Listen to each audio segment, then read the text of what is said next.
მოგესალმებით ყველას. დღეს გვაქვს მერვე კვირის მეორე ლექცია, სადაც გავაგრძელებთ AWS-თან და კერძოდ მის შესაძლებლობებთან გაცნობას ხელოვნური ინტელექტის კუთხით. შეგახსენებთ, რომ წინა ლექციაზე ჩვენ მიმოვიხილეთ AWS Bedrock-ი, დიდი ენობრივი მოდელების სერვისი, რომელიც ფაქტობრივად შეიძლება მრავალი ამოცანის გადასაჭრელად გამოვიყენოთ. მაგრამ ეს მიდგომა არის შედარებით თანამედროვე ტრენდი იმ კუთხით, რომ აღმოაჩინეთ, რამდენ ამოცანას შეიძლება მიუსადაგოთ დიდი ენობრივი მოდელი. ხშირ შემთხვევაში ის ამოცანებიც კი, რომლებსაც შეიძლება მანამდე ვხსნიდით, დღეს უფრო და უფრო ხშირად იხსნება დიდი ენობრივი მოდელების გამოყენებით. ამიტომ Bedrock-ს ალბათ პირველს გავეცანით. თუმცა ასევე უნდა აღვნიშნოთ, რომ AWS გააჩნია ძალიან ბევრი მზა managed AI service. დღეს გავეცნობით, რას წარმოადგენენ ესენი. ვიხილავთ, რამდენ კლასიკურ ამოცანას გვიჭრიან ეს სერვისები, თან საკმაოდ ადვილად. და შეიძლება აღმოვაჩინოთ, რომ ჩვენი ამოცანის გადასაჭრელად ასეთი მზა სერვისები ბევრად უფრო ხელსაყრელი იყოს, ვიდრე დიდი ენობრივი მოდელის გამოყენება. შევეხებით, რა უპირატესობები და ნაკლები აქვს ამ მიდგომას. ვიხილავთ შესაძლებლობებს, როგორ შეგვიძლია ამა თუ იმ არქიტექტურაში გამოვიყენოთ ეს სერვისები. ბოლო შემდეგ უკვე ბოლო მე-9 კვირას ვისწავლით თუ როგორ ავაწყოთ ასინქრონული პროცესინგის პაიპლაინები ამ მოდელების გამოყენებით. ფაქტობრივად აქამდე სწავლობდით თითოეულ კომპონენტს. შეგახსენებთ, რომ დავიწყეთ ასეთი კლასიკური მანქანური სწავლების ალგორითმებით. შემდეგ გადავედით კლასიკური ენობრივი მოდელების განხილვით. შემდეგ დიდი ენობრივი მოდელები გავარჩიეთ და მათი არქიტექტურები. და ნელ-ნელა გადავედით cloud სისტემებზე. ეს იმისთვის გავაკეთეთ ეს თანამდებობა, რომ სათითაოდ კომპონენტი გვესმის რას აკეთებს, რა ამოცანა შეუძლია რომ მოგვიგვაროს. და ეს გვეხმარება, რომ რთული პროექტი დავშალოთ მარტივ ქვემოცანებად, ასე ვთქვათ, გადავაბათ processing pipeline-ი ერთმანეთში და მივახციოთ ნაბიჯ-ნაბიჯ ჩვენთვის სასურველ ამოცანის გადაჭრას. დღეს კოდის განხილვა არ გვექნება, თუმცა პროექტი, რომელიც წინაზე გაჩვენეთ, ისევ და ისევ აქტუალურია. აქ განხილულია რამდენიმე სახის პროექტი Bedrock-ის გამოყენებით და კოდის სახით შეგიძლიათ მათ გაეცნოთ. ჩვენ უფრო პროექტის ან კონკრეტული გადაჭრის კუთხით შემდეგ ლექციაზე შევხედავთ, როგორ შეგვიძლია გადავაბათ ეს თითოეული კომპონენტი ერთად და მივიღოთ სასურველი შედეგი. თუმცა დღესაც ვიხილავთ, თუ რამდენი ასეთი სერვისი უკვე არის გამზადებული ჩვენთვის ხელმისაწვდომი. ისიც უნდა აღინიშნოს, რომ ეს სერვისები არ არის AWS-ისთვის უნიკალური. მსგავსი ტიპის სერვისები ჩვენ შეგვიძლია ვიხილოთ Google-ის cloud შემოთავაზებებშიც, Microsoft-ის cloud შემოთავაზებებშიც. შეიძლება იცვლებოდეს სახელი, API უნდა განსხვავდებოდეს, თუმცა ის ამოცანების კლასი, რომლებსაც ისინი გვიგვარებენ, როგორც წესი, საკმაოდ მსგავსია და ფასიც, როგორც წესი, ძალზე დაახლოს არის ერთმანეთთან. შეიძლება რაღაცით ესა თუ ის სერვისი განსხვავდებოდეს, რამდენიმე ასეთ სხვაობას დღეს შევეხებით. თუმცა ვიხილავთ, რამდენი ტიპის ამოცანა არის ფაქტობრივად ადვილი გადასაჭრელი და იმისთვის, რომ ველოსიპედის გამოგონება არ მოგვიწევს ყოველ ნაბიჯზე, აქვს აზრი, რომ იქნება ეს დემოსთვის, იქნება ეს POC ან proof of concept-ის შესადგენად ასეთი სერვისები ძალზედ გამოსადეგი იყოს. ისიც უნდა აღინიშნოს, რომ production-შიც მაღალ მასშტაბზე ეს სერვისები თავისუფლად და დიდ პრაქტიკაში გამოიყენება. ხშირ შემთხვევაში აპრობირებულიც არის კი, რომ ასეთი მზა სერვისი გამოიყენოთ იმის ნაცვლად, რომ მოდელი შევქმნათ ნოლიდან, თუმცა ამის შესაძლებლობაც არსებობს, დღეს მას ამ მეთოდზე შევეხებით. და ახლა განვიხილავთ რამდენიმე ტიპის ამოცანას, რომელსაც AWS AI სერვისები გვიგვარებენ. როგორც წესი მათ ასეთ შეთანხმებით აქვთ მწვანე ფერის აიკონები და შეგვიძლია რამდენიმე ტიპად დავყოთ. რეალურად ეს სერვისები არის უკვე არსებული მანქანური სწავლების მოდელები, რომლებიც არის უკვე გაწვრთნილი, მორგებული სხვადასხვა კლასიკური ამოცანის გადასაჭრელად, ასევე მორგებული იმაზე, რომ გქონდეთ რაღაც მოქნილობა, რომ ჩვენთვის უნიკალური მონაცემები თუ გვაქვს, მასაც მოვარგოთ. მაგრამ ვიხილავთ, რომ ეს ძირითადი ამოცანის კლასები არის საკმაოდ მაღალ დონეზე გადაჭრილი და იმისთვის, რომ რაღაც ექსპერიმენტი ავაწყოთ ან რაღაც ფუნქციონალი შევქმნათ, საკმაოდ მარტივად ხელმისაწვდომი ხდება ეს ტექნოლოგიები ჩვენთვის. დღეს რა კომპონენტებსაც გავეცნობით, შემდეგ ლექციაზე ვიხილავთ, როგორ შეგვიძლია ისინი ავაწყოთ ასე processing pipeline-ში, როგორ შეგვიძლია გამოვიძახოთ, იქნება ეს Python-დან ან ნებისმიერი სხვა ენიდან. უმეტეს შემთხვევებში ამ სერვისებს აქვთ API gateway, ანუ რეალურად შეგვიძლია უბრალოდ request response-ით დავამყაროთ მათთან კავშირი, მონაცემების მიმოწვლაც საკმაოდ გამარტივებულია, ვიხილავთ სათითაოდ როგორ მუშაობენ და ფაქტობრივად ასეთი მზა და საკმაოდ მძლავრი კომპონენტები შეგვიძლია საკმაოდ სწრაფად მივიღოთ შედეგი.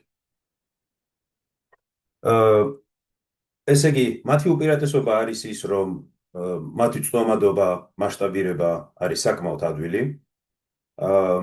ფაქტობრივად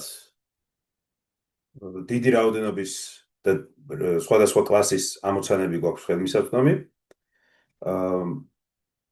რომლებიც ასევე არის გეოგრაფიულად წვდომადი სხვადასხვა რეგიონში.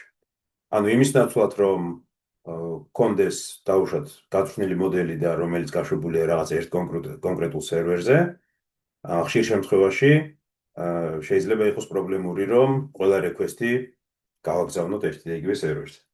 ამიტომ მასშტაბირება ეს cloud solution-ები ზუსტად მაგაში გვეხმარება, რომ ეს ჩვენი გადაჭრა გავხადოთ ხელმისაწვდომი უკვე ბევრი მომხმარებლისთვის.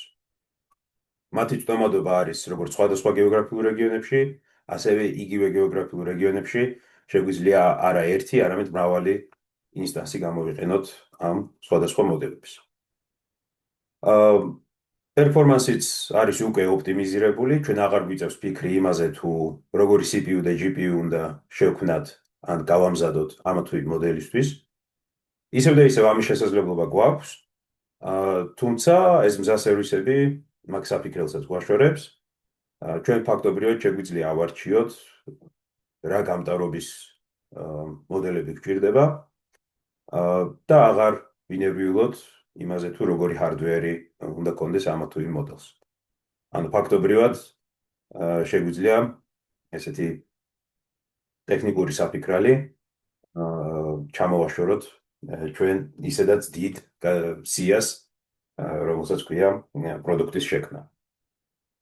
ასევე უნდა აღინიშნოს, რომ გადახდის სისტემა განსხვავებით მაგალითად ფიქსირებული სერვერისგან ან EC2-სგან, რომელიც საათობრივი გადასახადი შეიძლება იყოს, ამ სერვისებზე გადახდა არის აბსოლუტურად გამოყენების პროპორციული.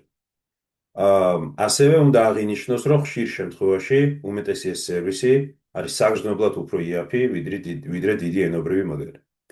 დიდ ენობრივ მოდელებთან ჩვენ გვაქვს ის მოქნილობა, რომ ერთ და იგივე მოდელი შეგვიძლია სხვადასხვა ტიპის ამოცანა ამოხსნათ. ანუ ფაქტობრივად ერთ და იგივე მოდელს ვიყენებთ, შეიძლება ტექსტის კლასიფიკაციისთვის, პასუხის გასაცემად, შეჯამებისთვის, დაგეგმვისთვის და ასე შემდეგ.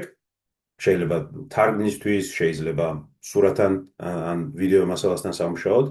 რეალურად ვიყენებთ ერთ და იგივე დიდ მოდელს.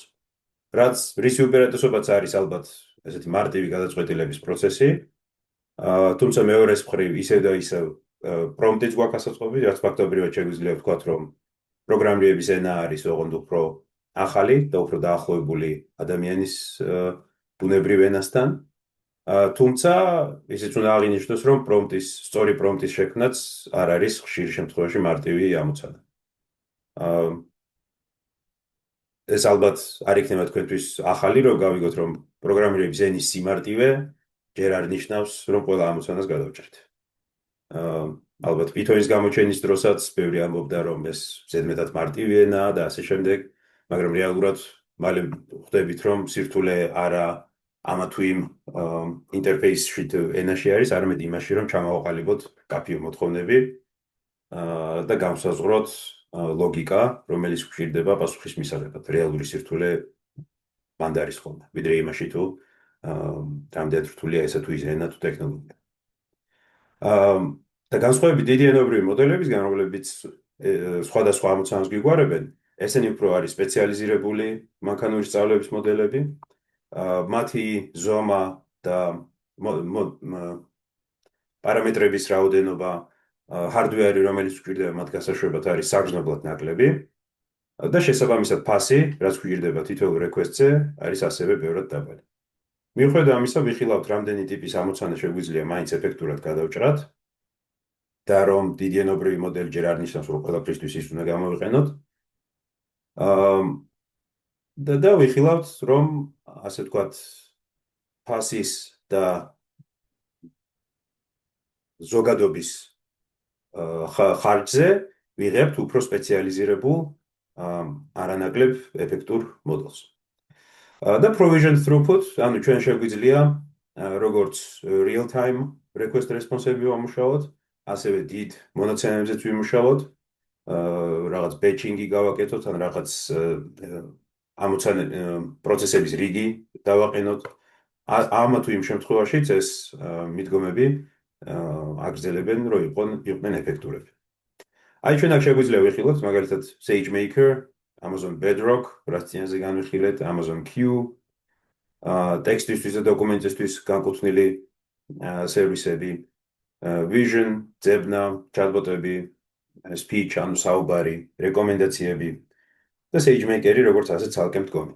ახლა სათითაოდ ამ კომპონენტს გავიცნობით ჩვენ ამ ლექციაზე. ვიხილავთ რა შეუძლიათ მათ. და შემდეგ ლექციაზე უკვე ვიხილავთ, როგორ გამოვიყენოთ ისინი ეფექტურად სხვა კომპონენტებთან ერთად. დავიწყოთ ალბათ ისეთი ყველაზე მიახლოებული დიდ ენობრივ მოდელთან, მაგრამ ამასთან ერთად ეს არის კლასიკური natural language processing-ის ამოცანა, რასაც ქვია Comprehend, Amazon Comprehend. როგორც სახელი გეუბნება, ის გვეხმარება ტექსტის აზრის გაგებაში.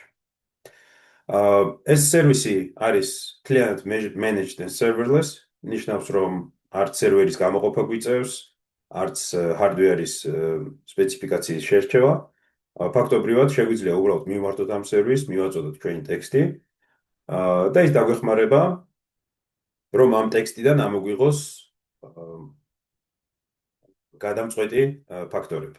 იქნება ეს key phrases, ანუ მთავარი სიტყვები, ადგილები, ადამიანები, ბრენდები, ივენთები. ანუ ფაქტობრივად დაგვეხმაროს, რომ ტექსტიდან ამოვიღოთ საკვანძო სიტყვები, ამა თუ იმ კატეგორიის. გსურს გავიგოთ პოზიტიური თუ ნეგატიური ტექსტი, თუ გახსოვთ რევიუების შემთხვევაში ასეთ მოდელს ნოლიდან წვრთნით ჩვენ პრაქტიკულებზე. აქ ფაქტობრივად მზამოდელი გვაქვს ამის გადასაჭრელად. ან ტექსტის ანალიზი შეგვიძლია და ფაქტობრივად იერარქიული სტრუქტურის დაჭერა შეგვიძლია ტექსტში. აქ შეიძლება რამდენიმე მიმართულებით გამოგვადგეს ასეთი მოდელი, თუმცა ეს უბრალოდ მაგალითებია, რეალურად გამოყენება საკმაოდ ბევრი შეიძლება იყოს. ეს შეიძლება იყოს მომხმარებელთან ურთიერთობა. როგორც დახმარების კუთხით, ისე ფიდბექის კუთხით, მათი რევიუების ანალიზი. ეს შეიძლება იყოს სხვადასხვა სტატიის ან საინფორმაციო ტექსტის ანალიზი, აზრის ამოღება და ასე შემდეგ.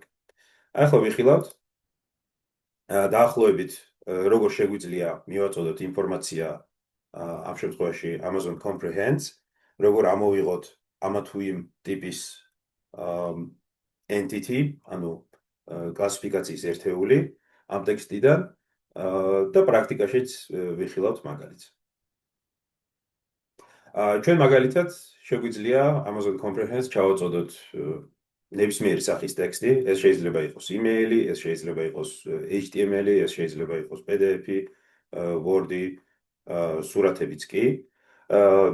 და გვთავაზობს ორი ტიპის ანალიზს. Real-time analysis, რაც ნიშნავს ეს არის request responsive, ველოდებით სანამ ანალიზი დასრულდება რომ მივიღოთ პასუხები და async analysis, ანუ ასინქრონული ანალიზი, სადაც შეგვიძლია ასე ვთქვათ რიგში ჩავაყენოთ ჩვენი დოკუმენტები და როდესაც ისინი გამზადდება, მივიღებთ შეტყობინებას და შედეგს. ერთ-ერთი მთავარი ფუნქციონალი, რაც ამ სერვისს გააჩნია, ეს არის named entity recognition. ამ ამოცანის ამოხსნას და გადაჭრას შეიძლება მრავალი სახით შეხვდეთ, როგორც კლასიკური მანქანური სწავლების მოდელებით, ისე დიდიანობრივი მოდელებით. ეს არის საკმაოდ აქტუალური ამოცანა, რომ სხვადასხვა კლასის საკვანძო სიტყვები ამოვიღოთ ტექსტიდან. აი მაგალითად, აქ გვაქვს ესეთი სამაგალითო ტექსტი, წერილი არის ვიღაც ადამიანისთვის და ჩვენ შეგვიძლია ასე ვთქვათ საკვანძო კლასები ამოვიღოთ. მაგალითად, ადამიანი, ორგანიზაცია, ტელეფონის ნომერი, ფასი, თარიღი, ასე შემდეგ და ამგვარად და ასევე ლოკაცია, რაც არანაკლებ მნიშვნელოვანია.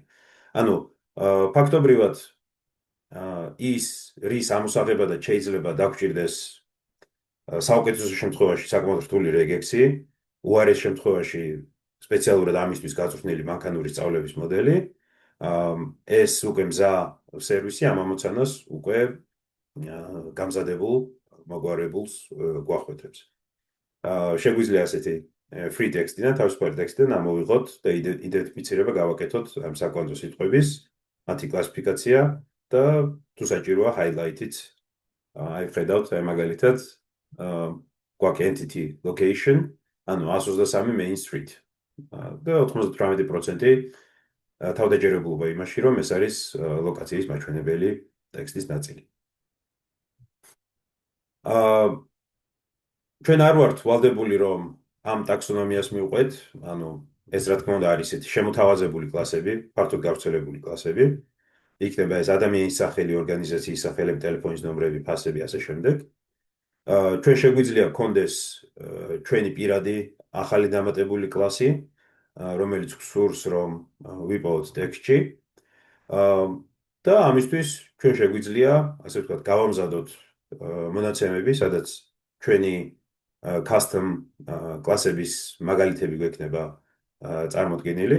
კარგი ის არის, რომ ეს შეიძლება იყოს უბრალოდ free text, ანუ ნებისმიერი ტექსტის ფორმატი, იქნება ეს JSON-ი ტექსტი, PDF-ი ასე შემდეგ. და ფაქტობრივად custom entity recognition შეგვიძლია დავაშენოთ უკვე არსებულ მოდელს.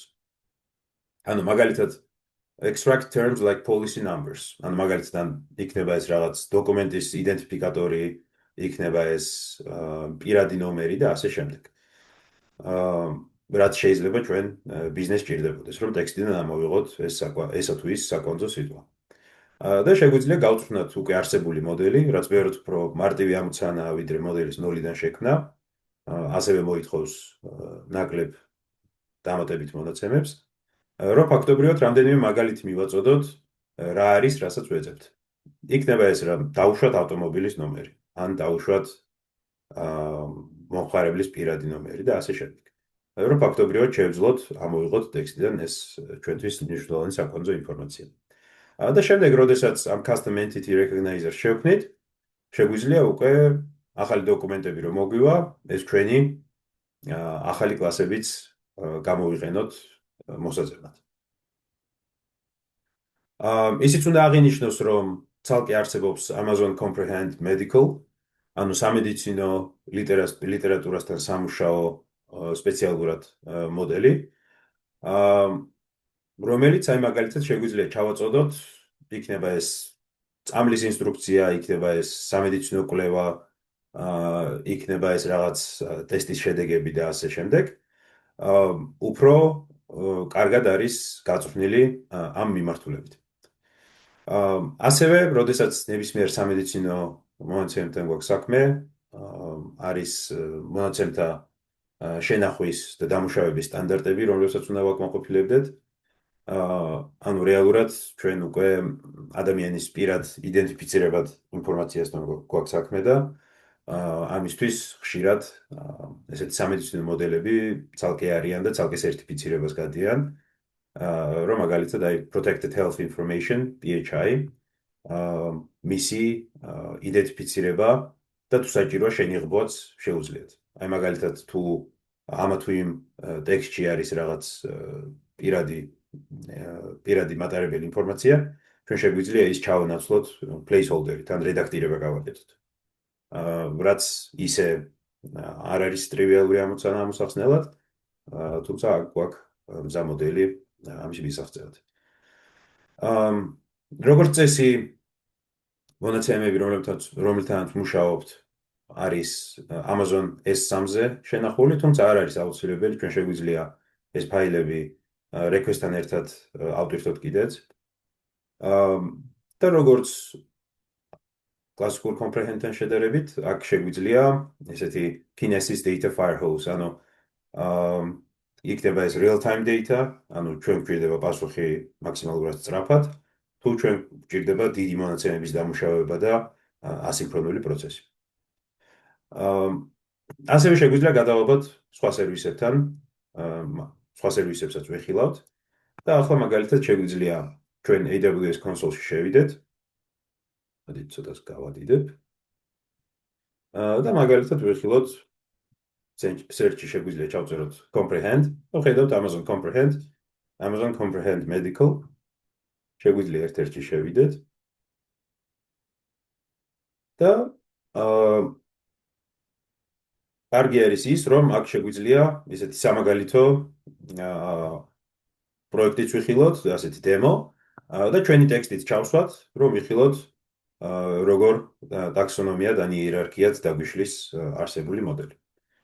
აი მაგალითად real time analysis ან analysis jobs რეალურად ერთი request response-იდან თუ დიდი მონაცემების დამუშავება. აქ ვხედავთ, რომ with built-in models, ანუ უკვე არსებული მოდელებით, ან custom real-time analysis with endpoint. სადაც შეგვიძლია ჩვენი custom მოდელი შევქმნათ, ანუ დავამატოთ კიდე რაღაც ტერმინები და კლასები, რომელიც ჩვენ სპეციფიურად გვჭირდება და endpoint-იც მივიღოთ. Endpoint-ი უბრალოდ ნიშნავს API-ის მისამართს, სადაც შეგვიძლია მივმართოთ Python-ით, JavaScript-ით, ნებისმიერი სხვა მეთოდით და ამ კითხვა-პასუხის რეჟიმში გავგზავნოთ ტექსტი, მივიღოთ შედეგი უკან. და აქ demos-თვის გვაქვს input data, სადაც შეგვიძლია მაგალითად პირველი გამოყენებისთვის built-in მოდელი გამოვიყენოთ, ჩავაწოდოთ ჩვენთვის სასურველი ტექსტი და მივიღოთ მისი კლასებად დაშლა. აი რაც ვიხილეთ სლაიდზე, მაგალითად გავაკეთოთ იდენტიფიცირება ადამიანის სახელის, ორგანიზაციის სახელი, სხვადასხვა კლასები, გეოგრაფიული ლოკაცია და ასე შემდეგ. ჩვენ მაგალითად ეს არის entity recognition, ჩვენ შეგვიძლია key phrases ამოვიღოთ, ანუ საკონძო სიტყვები. ენის დეტექცია გავაკეთოთ 99% დარწმუნებულობით, რომ ეს არის ინგლისური. პირადი იდენტიფიცირების ინფორმაციის ამოღება შევძლოთ. მაგალითად ამ შემთხვევაში ჩვენ ხედავთ სახელები, ტელეფონის ნომერი, რაღაც account number, ანუ ანგარიშის ნომერი და ასე შემდეგ. და ფაქტობრივად ამის იდენტიფიცირება თუ შევძელით, ეს ნიშნავს, რომ ჩვენ ამის ჩანაცვლება შეგვიძლია, მაგალითად რედაქტირება, რაც ნიშნავს ხშირ შემთხვევაში მონაცემების გასასუფთავებლად ან გასაგზავნად მოსამზადებლად შეგვიძლია მსგავსი მიდგომაც გამოვიყენოთ. აი აქ ხედავთ სახელი, credit debit number, date time, bank account number, bank routing და ასე შემდეგ. email-ი და ასე შემდეგ. ანუ ფაქტობრივად ეს არის რეგექსი, რომლის დაწერაც არ გვიწევს და რომლის edge case-ებზე ფიქრიც არ გვიწევს და მანქანური სწავლების გამოყენებით და საგრძნობლად უფრო იაფად ვიდრე დიდი ენობრივი მოდელი შეგვიძლია ასეთი კლასიკური ამოცანა ამოხსნათ. მათ შორის გვაქვს sentiment-იც, ანუ არის ტექსტი ნეიტრალური, დადებითი, უარყოფითი, შერეული. ეს იმ შემთხვევაში თუ გვინდა feedback-ის ანალიზის გაკეთება. Targeted sentiment, ანუ თითოეული სიტყვის მიმართ sentiment-ი როგორი არის. და სინტაქსი, რაც არის უკვე გრამატიკული დაშლა. არსებითი სახელის ბნა და ასე შემდეგ, ესე შეიძლება დაგვჭირდეს. მაგალითად, თუ წვრთნით რაღაც სხვა მოდელს, შეიძლება ასეთი შუალედური მოდელი გამოვიყენოთ იმისთვის, რომ მოვამზადოთ ჩვენი გასაწვრთნელი მონაცემები. და მაგალითად გამოვიყენოთ უკვე ის სხვა მოდელის გასაწვრთნელად. ანუ ფაქტობრივად გამოყენები საკმაოდ ფართო არის. ჩვენ შეგვიძლია custom მოდელი შევქმნათ, რაც შეგვიძლია ავარჩიოთ იყოს კლასიფიკაციის ამოცანა თუ entity recognition. ჩავაწოდოთ ჩვენთვის სასურველი მონაცემი და მივიღოთ უკვე უფრო ახალი განახლებული მოდელი. ამისთვის მაგალითად custom classification-ზე შეგვიძლია გადავიდეთ, რომელიც როგორც endpoint-ად იმუშავებს, ისე batch ანალიზისთვის და შეგვიძლია custom real-time analysis მივიღოთ შედეგად. აი მაგალითად შეგვიძლია გავწვრთნოთ ასეთი მოდელი, დავარქვათ სახელი, ავირჩიოთ რა ენასთან იმუშავებს. როგორც ხედავთ, ენების არჩევანი დიდი არ არის. რა თქმა უნდა, აქ უნდა მოვერგოთ მდგომარეობას, იმის დამიხედვით რა გვაქვს ხელმისაწვდომი, რა არ გვაქვს. თუმცა თარგმნის ავტომატური სერვისებიც არსებობს, დღეს მათაც ვიხილავთ. ხო, მაგალითად, რა წყარო გამოვიყენოთ ჩვენი custom კლასიფიკატორის გასაწვრთნელად, იქნება ეს plain text-ი, PDF, Word-ი სურათები. და მაგალითად ესეთ სახით უნდა მივაწოდოთ მონაცემი. რა კლასს მიეკუთვნება და რაღაც სამაგალითო დოკუმენტი. შეიძლება ერთი ლეიბლი გქონდეს დოკუმენტზე, შეიძლება მრავალი გქონდეს. ჩვენ უბრალოდ უნდა მივუთითოთ ესა თუ ის ესეთი გასაწვრთნელი დოკუმენტი, რომელ კლასს მიეკუთვნება. აი მაგალითად აქ კომედია და დრამა, ანუ ის მაგალითად ბინარული კლასები, რომლებიც შეიძლება დეფოლტად არ გქონდეს მოდელში და გვჭირდებოდეს რომ დავადგინოთ. გასაწვრთნელად შეიძლება დაგჭირდეს ათასობით ასეთი მაგალითი, ხოლო აქ რასაც ვაკეთებთ, ეს არის fine tuning, ეს არის transfer learning-ი, არსებულ მოდელს ვიღებთ. ამისთვის უკვე ასეული მაგალითიც შეიძლება იყოს საკმარისი. ეს რა თქმა უნდა უკვე კერძოდ თქვენ ამოცანას გააჩნია, რამდენად სუფთა მონაცემები გაგვაჩნია, კლასი, რომლის კლასიფიკაციას გსურს, რამდენად ცალსახა და ნათელი არის და ასე შემდეგ. ასე რომ ზუსტი რიცხვი არ არსებობს, რამდენი გვჭირდება იმისთვის, რომ ჩვენთვის custom კლასიფიკატორი შევქმნათ, თუმცა transfer learning-ი 10 მაგად გვიმარტივებს ამოცანას, იმიტომ რომ რეალურად უკვე არსებულ მოდელს ვიყენებთ, რომ დავაშენოთ უკვე ჩვენი კლასები თავს. შეგვიძლია მივუთითოთ S3-ზე მისამართი, სადაც არის ჩვენი ფაილები განსაზღვრული, როგორ დავყოთ მონაცემები და სხვადასხვა ტექნიკური დეტალი, მაგალითად რა უფლებები მივცეთ ჩვენ გაწვრთნის პროცესს, VPC თუ გამოვიყენოთ და ასე შემდეგ. ეს უკვე ის დეტალებია, რაც როგორც AI ინჟინერს ნაკლებად გვჭირდება, თუმცა ყოველ შემთხვევაში ესეთი მარტივი ინტერფეისით შეგვიძლია უკვე custom ტექსტის კლასიფიკატორი მივიღოთ, ისე რომ დიდი ენობრივი მოდელების ჩართვა და გამოყენება სულაც არ გვჭირდება. კეთილი. ეს არის ჩვენი comprehend. განვაგრძოთ translate-ი, რომელიც ვახსენე, ანუ აქ უკვე მარტივი შემთხვევაა, ეს არის უბრალოდ თარგმნის სერვისი. ისევ და ისევ კი შეგვიძლია დიდი ენობრივი მოდელები გამოვიყენოთ ამისთვის და ჩვენ ამის მაგალითებით ვიხილეთ ჩვენ წინა პრაქტიკულ ამოცანებზე. თუმცა ისევ და ისევ არა მარტო უფრო იაფად, არამედ უფრო ზუსტადაც შეგვიძლია მივიღოთ იგივე შედეგი კლასიკური API-თაც. აქ რა თქმა უნდა ახალი არაფერია, ეს არის უბრალოდ თარგმნის სერვისი, რომელიც შეგვიძლია გამოვიძახოთ. ეს შეიძლება იყოს შუამავალი სხვადასხვა ენებს შორის, ან მაგალითად სხვა სერვისის გამოყენება გქონდეს, სადაც შეიძლება რაღაც ენა არ იყოს მხარდაჭერილი, ასე რომ როგორც ისეთი ალტერნატივა შეგვიძლია ჩავსვათ ჩუვაში. რაც უნდა აღინიშნოს, ეს არის რომ ჩვენი ახალი ტერმინოლოგიის ჩამატება შეგვიძლია. ანუ როდესაც მუშაობთ რაღაც სპეციფიურ დომეინის ტექსტებთან, რა თქმა უნდა, ტერმინოლოგიაც და აბრევიატურებიც შეიძლება გქონდეს თავისი.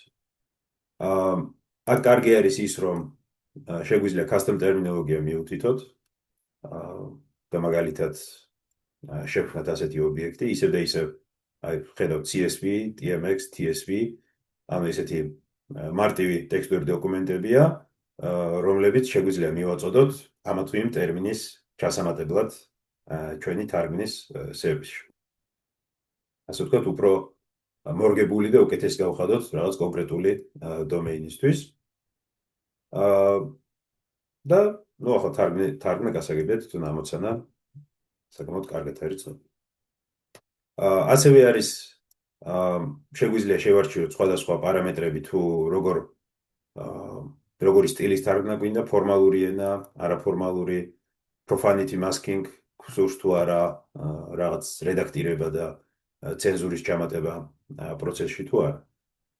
ისევ და ისევ ეს ყველაფერი შეგვიძლია როგორც real time გავაკეთოთ, ისე batch, როდესაც დიდი რაოდენობის ტექსტი გვაქვს სათარგმნი და ასინქრონულად გვინდა ამის გაკეთება. და ისევ აქ ეს ყველაფერი არის API-ით ვსდომად. შემდეგ შევხედოთ transcribe. ეს არის აუდიო ფაილიდან ტექსტის ამოღება. ანუ ავტომატურად შეგვიძლია speech to text მოდელი გამოვიყენოთ, რომელსაც გვაწვდის AWS-ი. ამ შემთხვევაში ვიყენებთ deep learning process, ანუ neural cells, რომელიც სპეციალურად speech recognition-ზე არის გაწვრთნილი. ანუ უფრო სპეციალიზირებული მოდელები. აქაც ავტომატურად შეგვიძლია სენსიტიური ინფორმაციის ან პირადი იდენტიფიცირებადი ინფორმაციის რედაქტირება. აქვს საპორტი ავტომატური ენის დეტექშენის, ან მაგალითად მრავალი ენის ტრანსკრაიბის ფუნქცია. ერთ აუდიო სიგნალში შეიძლება არ ვიცოდეთ რა ენის ტექსტი გვაქვს, შეიძლება მრავალი გქონდეს, მაგ შემთხვევაში შეგვიძლია ეს ტრანსკრაიბი გამოვიყენოთ.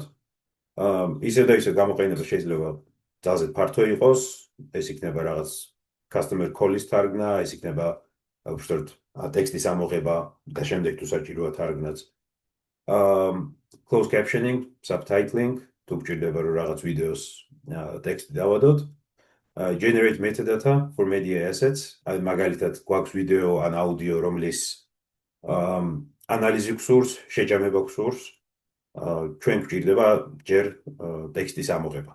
ეს ბევრად უფრო ეფექტურს გახდის ჩვენ ანალიზს, იმიტომ რომ ტექსტის ანალიზი უკვე გვაახლოვებს იმასთან, რომ თუ გვინდა დიდენობრივ მოდელს გამოვიყენებთ, თუ გვინდა სხვა კომპრეჰენს გამოვიყენებთ, ანუ ფაქტობრივად სხვადასხვა აუდიო თუ ვიდეო მედიაზე გავდივართ ამ საფეხურის შემოტანით.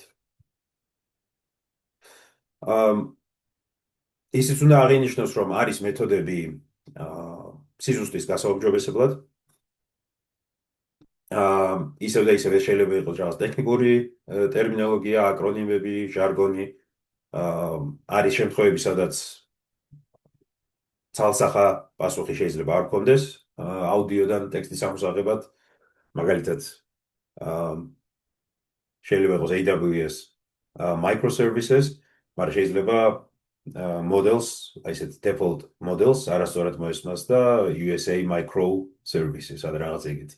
ყოველ შემთხვევაში არის იმის საშუალება, რომ ეს მოდელები უფრო მოვარგოთ ჩვენთვის კონკრეტულ ამოცანას, მაგალითად ჩავაწოდოთ custom vocabularies, ანუ რა ტიპის სიტყვებს მოველით რო იქნება ჩვენ ტექსტში, ან ჩავაწოდოთ custom language model. ამ შემთხვევაში ჩვენ შეგვიძლია გავზარდოთ ამოღებული ტექსტის სიზუსტე. თუ ჩვენ გვაქვს მოსაზრება თუ რა დომეინში ვმუშაობთ, რა ტიპის ლექსიკონი შეიძლება იყოს გამოყენებული ამ თუ იმ ვიდეო თუ აუდიოში, ჩვენ შეგვიძლია ეს არსებული ფუნქციონალი გამოვიყენოთ, რომ გავაუმჯობესოთ მოდელის სიზუსტე. ეს შეიძლება იყოს რაღაც ჩვენი ბრენდის ან კომპანიის სახელები, შიდა ტერმინოლოგია, შეიძლება ტერმინოლოგია ამოვიღოთ რაღაც სპეციფიური დოკუმენტაციიდან და ასე შემდეგ. ყოველ შემთხვევაში აქაც გვაქვს საშუალება, რომ ეს არსებული მოდელები მოვარგოთ ცოტა უკეთ ჩვენ ამოცანას. ისევ და ისევ ისეთი პოპულარული ამოცანა toxicity detection, ანუ შევძლოთ არა მარტო ტექსტის ამოღება, არამედ სარისკო ან hate speech ან შეურაცხყოფელი ან ნებისმიერი სხვა ტიპის ტექსტის რედაქტირება, თუ ეს გსურს, რა თქმა უნდა. განიხილავს არა მარტო თვითონ ტექსტს, არამედ საუბრის სტილსაც და ფაქტობრივად შეგვიძლია აი ტექსტზე ჰაილაითებით გავაკეთოთ, აღნიშნო რომ ესა თუ ის ნაწილი არის რაღაც რისკის მატარებელი და ჩვენ შეგვიძლია ფილტრები დავაყენოთ, ასეთი კომპონენტები რედაქტირება გავაკეთოთ თუ არა, კლასიფიკაცია გავაკეთოთ თუ არა და ასე შემდეგ. ამით შეიძლება სხვადასხვა ტიპის ამოცანის ამოხსნა, მაგალითად რეკლამირების ცენზურა, მოწოდებების დეტექცია და ასე შემდეგ. ისევ და ისევ გვაქვს სამედიცინო სფეროზე მორგებული მოდელიც, როდესაც აუდიო შეიძლება შეიცავდეს სამედიცინო ტერმინოლოგიას, ეს შეიძლება იყოს წამლის ან რაღაც ანატომიური ტერმინოლოგია, რაღაც სპეციფიური სიტყვები. ანუ ეს არის ისევ და ისევ წინასწარ fine-tuned მოდელი სპეციფიურ ამოცანაზე, რომელიც ნოლიდან შეიძლება არ იყოს ადვილი შესაქმნელი და ამიტომ AWS-ი გვაძლევს საშუალებას, რომ ასეთი ტიპის მოდელიც მოგაწოდოს. ისიც უნდა აღინიშნოს, რომ real-time transcription-იც აქვს, ანუ ფაქტობრივად ჩვენ შეგვიძლია მიკროფონიდან აღებული სიგნალი პირდაპირ გავუშვათ სერვისში და სტრიმი მივიღოთ უკან ტექსტის, ან ბეჩი, როდესაც ფაილს ვაგზავნით ან ფაილებს და გსურს ეს ბევრი ერთდროულად ამოვიღოთ ტექსტი. ისევ და ისევ გამოყენება შეიძლება იყოს მრავალი, იქნება ეს სხვადასხვა პრეზენტაციის ან რამის ტექსტის ამოღება, რაღაც ინტერვიუების და ასე შემდეგ. ფაქტობრივად აქ მრავალმხრივად შეიძლება ამის გამოყენება. და მაგალითად შევხედოთ transcribe-ის გამოყენებას პლატფორმაზე.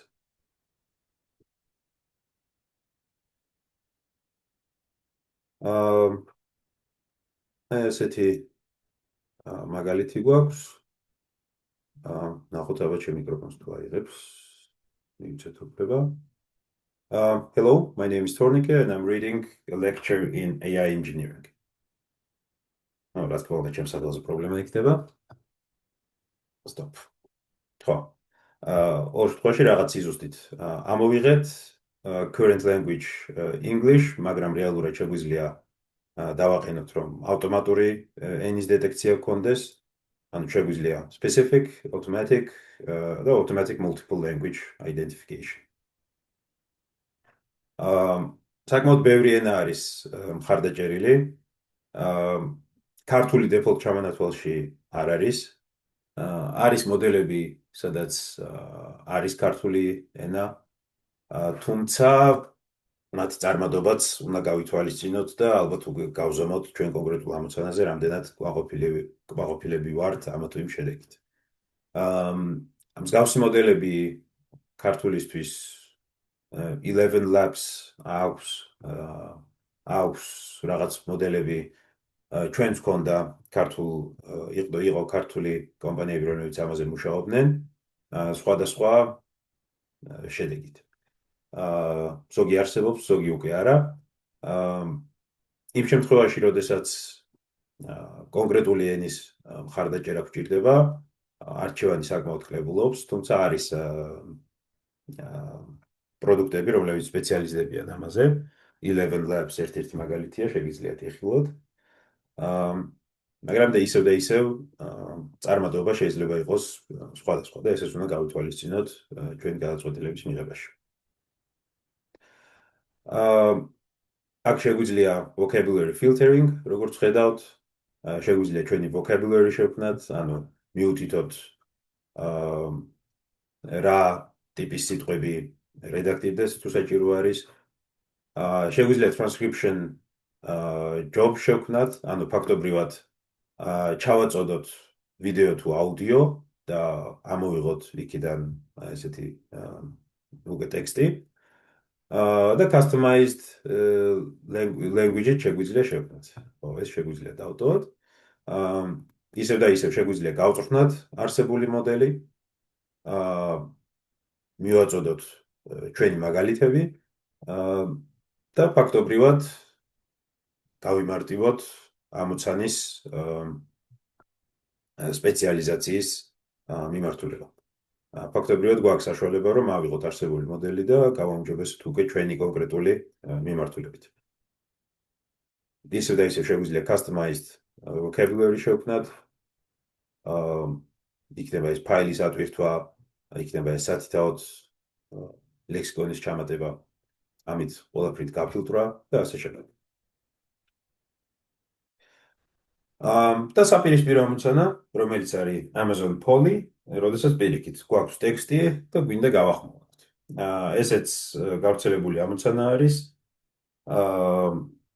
საუბრის შექმნა, როდესაც მოსაუბრე აგენტის ან ჩატბოტის შექმნა, როდესაც გვჭირდება ან ნებისმიერი სახის კონტენტი გვინდა რომ გავახმოვანოთ, შეგვიძლია ეს სერვისი გამოვიყენოთ. და მაგალითად ამ სერვისის მაგალითზე შემდეგ ლექციაზე შევქმნით ასეთ pipelines, რომ ასინქრონულად შევძლოთ რაღაც ფაილების გაგზავნა, მათი გახმოვანება, თუ რომელიმე ფაილმა მაგალითად ან ერორი განიცადა ან რაღაც ვერ შესრულდა, რომ ასინქრონულად და ისე რომ სისტემა არ დავარდეს, რაღაც ზუსტად ვიცოდეთ, რომელ ფაილს როგორ წარმატებით შევძელით მათი გახმოვანება და თუ დიდ მონაცემებთან გვაქვს შეხება, რომ ეს, ასე ვთქვათ, რიგი დადგეს პროცესების და შევძლოთ ამ ყველაფრის ეფექტურად დამუშავება. ამ Amazon Polly-ის მაგალითზე ვიხილავთ უკვე შემდეგ ლექციაზე. ისევ და ისევ აქ გვაქვს advanced features, როგორც არის სპეციფიური ლექსიკონი, როგორც წავიკითხოთ ესა თუ ის საკონძო სიტყვა, მაგალითად AWS შეგვიძლია გვინდოდეს რომ წავიკითხოს გაშლილად Amazon Web Services ან World Wide Web, ნაცვლად აბრევიატურის პირდაპირ წაკითხვის. ასევე გვაქვს საშუალება რომ სპეციალური სიტყვები ჩავსვათ, მაგალითად აი ხედავთ ესეთი ფრჩხილები და break, მაგალითად პაუზის დასამატებლად წინადადებაში. შეგვიძლია დინამიურად ვაკონტროლოთ, როგორ წაიგითხავს ეს მოდელი ჩვენ ტექსტს. გვაქვს რამდენიმე ტიპის ხმის გენერატორი, იქნება ეს მოკლე ტექსტი, ხანგრძლივი ტექსტი, neural mixer-ის გამოყენებით, ან generative მოდელის გამოყენებით. ანუ ფაქტობრივად რამდენიმე ტიპის მოდელი შეგვიძლია გამოვცადოთ, ნახოთ რომელი უკეთ მუშაობს ჩვენი ამოცანისთვის. და გამოყენება შეიძლება მრავალმხრივი იქონდეს. ეს შეიძლება იყოს აუდიოს შექმნა, ეს შეიძლება იყოს ინსტრუქციების შექმნა. ფაქტობრივად გვაქვს საშუალება რომ შევქმნათ ჩვენთვის სასურველი ტიპის აუდიო. შეგვიძლია ვიხილოთ ეს Polly მოქმედებაში.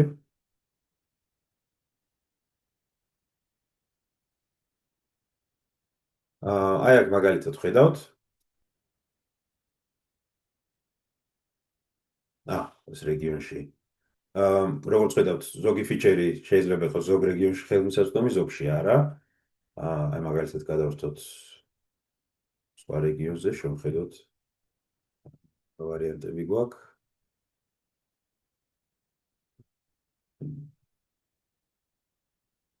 შეგვიძლია გავიცნოთ სად რა არის ხელმისაწვდომი.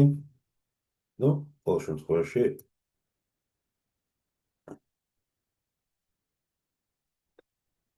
რა ენაზე გსურს წაკითხვა, რა ხმით და ასე შემდეგ. მე არ ვიცი ახლა Hi, my name is Joanna. I will read any text you type here. და შეგვიძლია დამატებითი სეტინგების გამოვლენაც. რა ფორმატში, რა ფორმატის აუდიო აწარმოოთ, customize pronunciation, ანუ ჩვენი ლექსიკონის ჩამოტება თუ გსურს.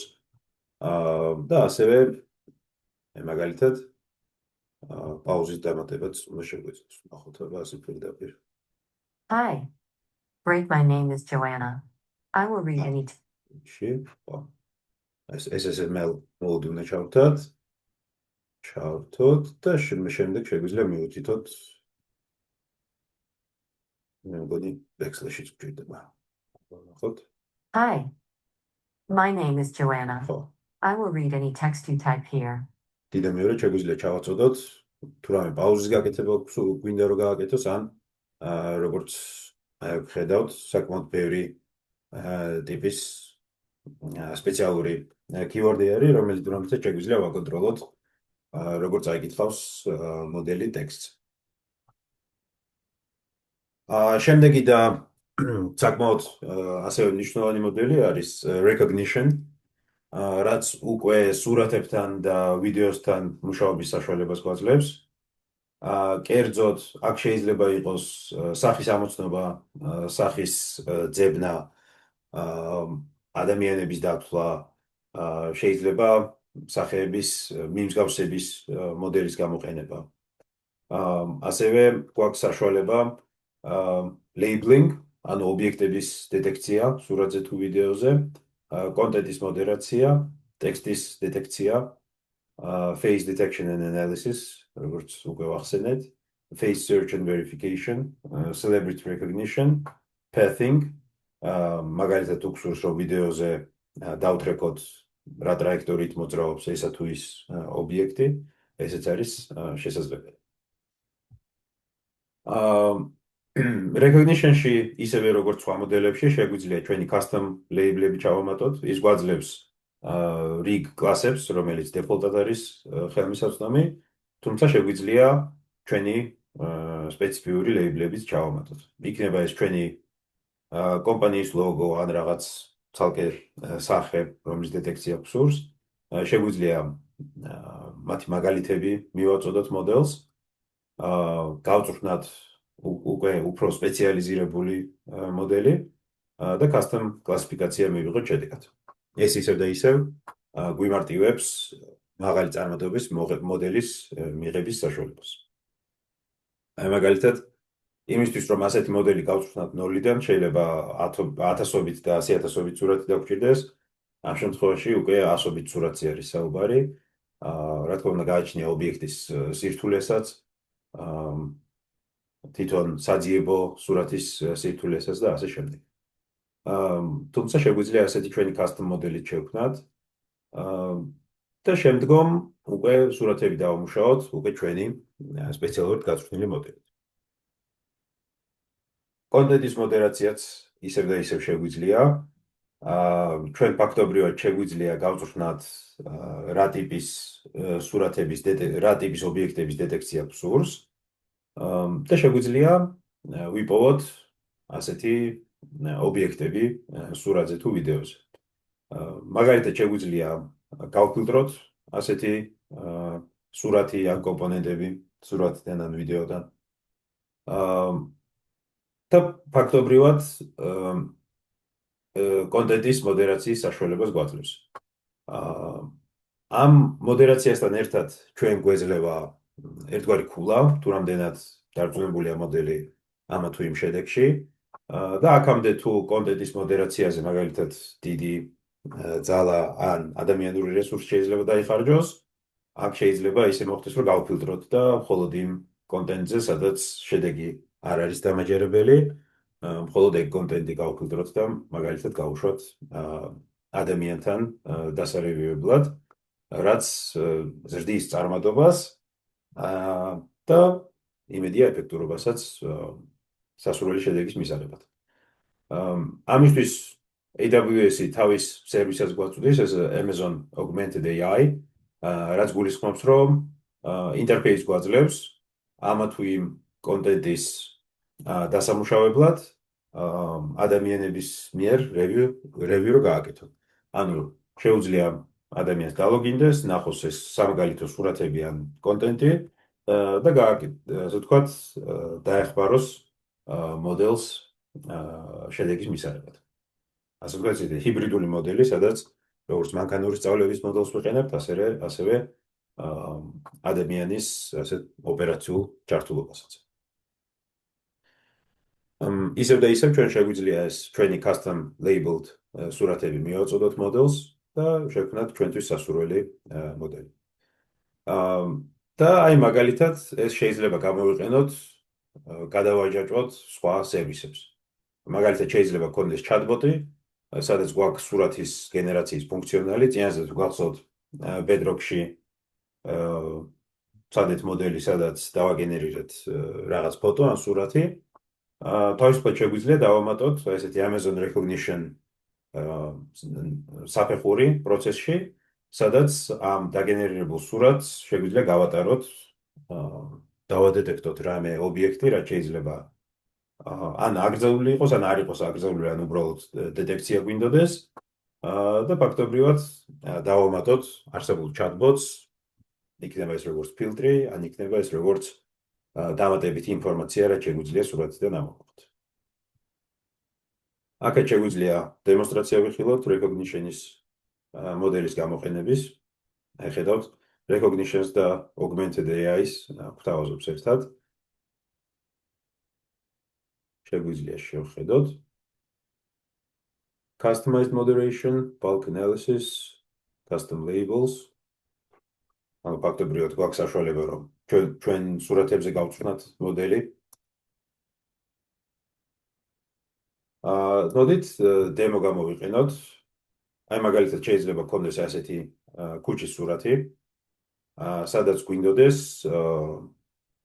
როგორც სცენის გაგება ზოგადად რა ხდება, ასევე სხვადასხვა ობიექტების პოვნა, მაგალითად ხედავთ ადამიანი, მანქანა, ბორბალი, სკეიტბორდი, შენობა, ანუ ისეთი კლასიკური ობიექტების ჩამონათვალი. ამ ობიექტის ლეიბლები, მათი confidence პროცენტი რამდენად დარწმუნებულია მოდელი ამა თუ იმ შედეგში. როგორ შეგვიძლია ასეთი request-ის გაკეთება და როგორ მივიღოთ response-ი უკან.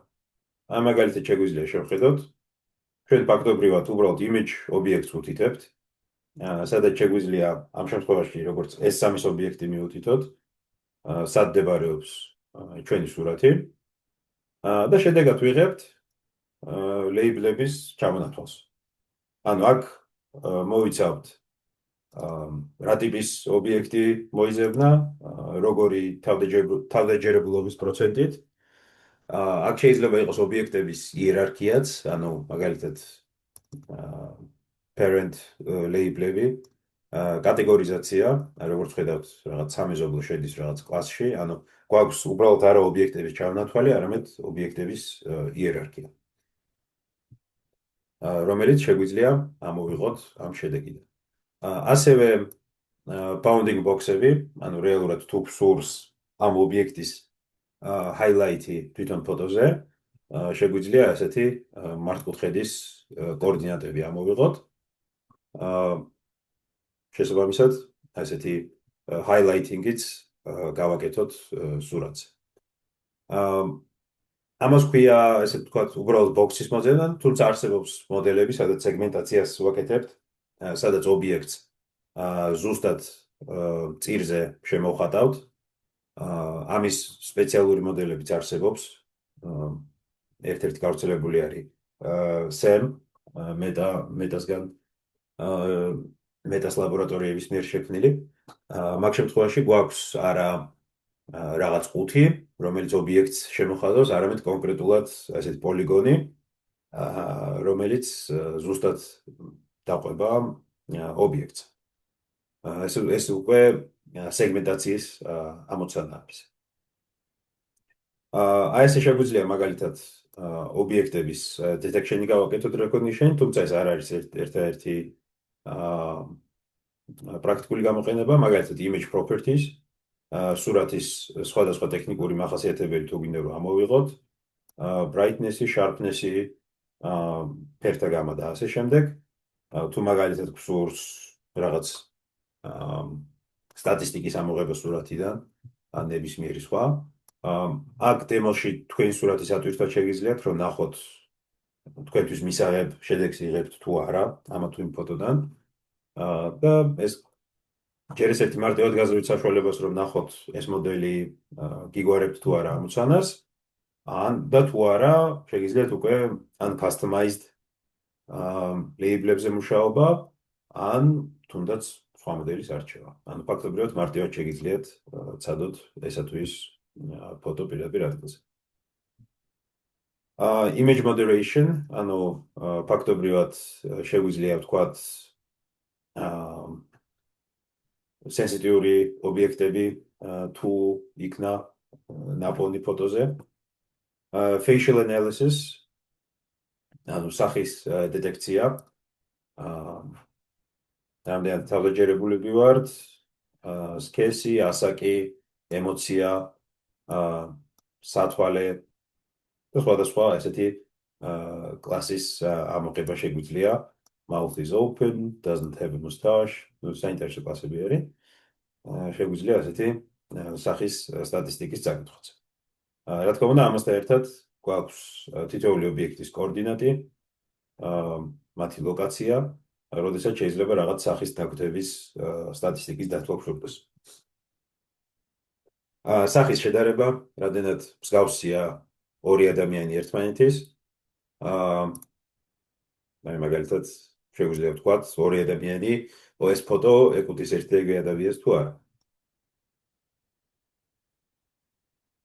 რაც შეიძლება გქონდეს რაღაც რიგი სურათების და გსურდეს ვთქვათ ვიდეოდან ან ფოტოდან ეს იგი რომელ ადამიანს ვხედავთ ჩვენი წიაღთან გასაზღვრული სიიდან.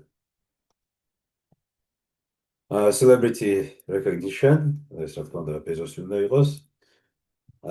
ტექსტის დეტექცია, ანუ ოსი არის ამოცანა, ფაქტობრივად თუ ფოტოზე გვაქვს ტექსტი, სხვადასხვა ფონტით შეგვიძლია ისიც ამოვიღოთ. რაც შეიძლება საკმაოდ გამოსადეგი იყოს. Protective equipment detection, ეს უკვე რაღაც ისეთ კერძო ამოცანას ხსნის, მუშას აქვს თუ არა, ის აუცილებელი უნიფორმის მატარებლები, რაც უნდა გქონდეს, რომ ალბათ სამსახურის საქმის შესასრულებლად იყოს მზად. არის დემოები ვიდეოსთვისაც, სადაც ჩვენ შეგვიძლია ადამიანის სახეების დეტექშენი, მათი ანალიზი, ობიექტების დეტექშენი ვიდეოში. აი მაგალითად ხედავთ სხვადასხვა ტიპის ობიექტი ამოვიცანით ვიდეოში და ასევე ვიდეოს რომელ ინტერვალში ჩანს ესე თუ ის ობიექტი. ანუ ყოველ შემთხვევაში ვიდეოს ესეთი ანალიზით შეგვიძლია. მათ შორის იქნება ეს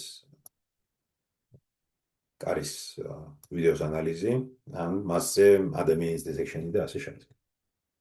ანუ ხედავთ, რომ თვითონ recognition საკმაოდ ფართო გამოყენების სპექტრი აქვს. და ეს არის რაც სტანდარტული მოდელებია, ამასთან ერთად თავზე შეგვიძლია დავაშენოთ ჩვენთვის სასურველი custom label-ები. ანუ მაგალითად ჩავაწოდოთ ის ობიექტები, რაც გვინდა რომ ვიპოვოთ ფოტოზე. რა თქმა უნდა, აქ ცალკე pricing-თან გვაქვს საქმე, რომ რეალურად მოდელს ვწვრთნით, თუმცა ხშირ შემთხვევაში ვეროთ უფრო მომგებიანია ერთხელ გავწვრთნათ ახალი მოდელი და შემდეგ ის გამოვიყენოთ, ვიდრე მაგალითად ყოველ request-ზე დიდი ენებრივი მოდელი გამოვიყენოთ ამა თუ იმ ობიექტის მოსაძებნად. ყოველ შემთხვევაში აქ ხარჯი შეიძლება იყოს ან ერთჯერადი, ან ყოველ შემთხვევაში გაიშვიათებული, მხოლოდ მაშინ, როდესაც მოდელის გაწვრთნა გჭირდება, ხოლო შედეგის მიღება უფრო საგრძნობლად უფრო იაფია. აა რა თქმა უნდა, ამ ფასებს და ყველაფერს შეიძლება გაეცნოთ. და თუ დიდენობრივ მოდელს გამოვიყენებთ ყოველი რეკვესტისთვის, მაგალითად ქეშირება თუ არ გვაქვს დიდი ზომის ფოტოებს ვაგზავნით და ასე შემდეგ, აქ ტოკენების რაოდენობა შეიძლება ისე ავარდეს, რომ ფინანსურად აბსოლუტურად წამგებიანი იყოს დიდი ენობრივი მოდელის გამოყენება ასეთი ამოცანისთვის, როდესაც შეიძლება კლასიკური მიდგომა არანაკლებ გვიგوارებდეს ამოცანას. კარგით, შეგვიძლია გავაგრძელოთ. შემდეგი სერვისი ეს არის Amazon Lex. Lex-ის შემთხვევაში ეს ფაქტობრივად იყენებს შეიძლება იყოს ეს Bedrock-ი ან სხვა სერვისი, იმისთვის რომ ააწყოს chatbot-ი მომხმარებელს. Chatbot-ი გულისხმობს არა მარტო კითხვა-პასუხს, არამედ შეიძლება რაღაც დაკავშირებულ ქმედებებსაც. მაგალითად, ჩვენ შეგვიძლია მარტივად ავაწყოთ chatbot-ი რაღაც კონკრეტული სცენარისთვის, კონკრეტული კომპანიის ამოცანებისთვის და ისე გავაკეთოთ, რომ მაგალითად თუ მომხმარებელს რამის შეკვეთა სურს ან რამის დაჯავშნა სურს, ეს ავტომატურ რეჟიმში chatbot-მა შეძლოს ამის გაკეთება. ისევ და ისევ აქაც შეიძლება კონტენტი იყოს რამდენიმე სხვადასხვა ენაზე. კარგად არის ინტეგრირებული სხვა AI ფიჩერებთან, რომლებიც აქამდეც განვიხილეთ. და გვაძლევს საშუალებას, რომ აი მაგალითად დამიჯავშნე სასტუმრო ბრძანება, მაგ ბრძანებას მივაბად რაღაც კონკრეტული ლამბდა ფუნქცია. რაც ნიშნავს, რომ ფაქტობრივად შეუძლია გამოიძახოს ეს ჩვენი custom ფუნქცია, რაც შეიძლება იყოს Python-ის კოდი, ნებისმიერ სხვა ტიპის კოდი, რომელიც უკვე აკეთებს ან bookings, ან შეძენას, ან ნებისმიერ სხვა ტიპის ამოცანას. ანუ ფაქტობრივად მომხმარებელს ვაძლევთ საშუალებას, რომ ეს ავტომატურ რეჟიმში გააკეთოს ინტერაქცია ჩვენ პროდუქტთან. შეგვიძლია მაგალითიც ვიხილოთ, აქ ისეთი სამაგალითო chatbot-ებიც აქვთ აწყობილი. Amazon Kendra. ხშირ შემთხვევაში ეს გავს ჩვენი knowledge base-ის შექმნას, რომლის მაგალითიც განვიხილეთ წინაზე Bedrock-ის განხილვისას. ჩვენ ფაქტობრივად მისაწოდებელი გვაქვს რა ტიპის ურთიერთობას მოველით მომხმარებელთან. აქ შეგვიძლია თუ სწორად მახსოვს დემოც იყო. ოდე, კენდრა რატო ჩავწერე? ოდესაც ლექსი უნდა ჩამიწერე. მეც არ ვთქვი. იმდენი სერვისი მაქვს თავში, რომ სახელი ამერია. კი ბატონო, ლექსზე არის საუბარი. კენდრაც ასევე ცალკე ფუნქციონალია, ის ძებნისთვის გამოიყენება. ამ შემთხვევაში ლექსი არის chatbot-ის სერვისის სახელი. მაგალითად აქ არსებობს რაღაც bot template-ები, სადაც შეგვიძლია რაღაც არსებული bot-ის მაგალითზე ნახოთ, როგორ შეგვიძლია ასეთი ჩვენთვის სასურველი chatbot-ი ავაწყოთ. ისევ და ისევ ეს მთლიანად მიმართული არის იმაზე, რომ ასე ვთქვათ, მარტივი ავტომატიზაციის მექანიზმი გქონდეს, ასე ვთქვათ, მივიღოთ სასურველი შედეგი და ყოველთვის, როდესაც შეიძლება ჩვენი ამოცანა იყოს უფრო სპეციფიური ვიდრე ზოგადი, გქონდეს საშუალება, რომ გავაუმჯობესოთ და ასე ვთქვათ, ნაბიჯ-ნაბიჯ მივიდეთ ჩვენ ამოცანამდე ისე, რომ ნოლიდან არ გვიწევდეს ასეთი მოდელების შექმნა. ამ შემთხვევაში, აი მაგალითად, შეიძლება შევქმნათ chatbot-ი, რომელიც გვეხმარება airline services, მაგალითად book a flight, get flight status, get reservation details, change flight reservation, cancel flight reservation, ანუ რამდენიმე საკვანძო ოპერაცია გვაქვს, რომელიც მომხმარებელმა შეიძლება გამოიძახოს.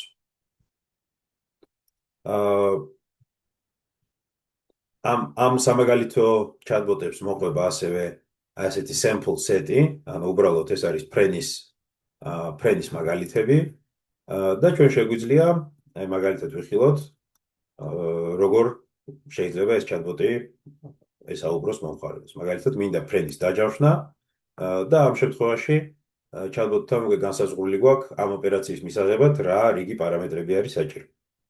მაგალითად, ამ შემთხვევაში რაღაც frequent flyer ID,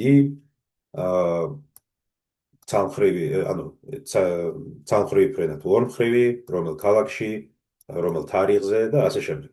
ანუ ფაქტობრივად ნაბიჯ-ნაბიჯ მიიღოს ინფორმაცია, რაც გვჭირდება მომხმარებლისგან. ამ template-ს აქვს კარგი, რომ თქვენ პირდაპირ შეგიძლიათ ასეთი სამაგალითო chatbot-ი შექმნათ. აქვე გვეუბნება რა დამატებითი სერვისები დაჭირდება. ეს არის DynamoDB table, ეს არის მონაცემთა ბაზა, სადაც ეს ინტერაქციას და შედეგებიც ჩაიწერება. Lambda ფუნქცია, ანუ რეალურად მაშინ, როდესაც ამ ოპერაციას მივიღებთ, თვითონ ქმედება რომ განხორციელდეს, რომელი Lambda ფუნქცია გამოიძახოს და connect contact flow. ანუ ფაქტობრივად ამ ყველაფრის ერთად შესაკრავად. შეგიძლიათ აქ მაგალითები იხილოთ, შეიძლება ზოგი იყოს თქვენთვის საინტერესო და შეგიძლიათ ასეთი სამაგალითო chatbot-ები აწყოთ.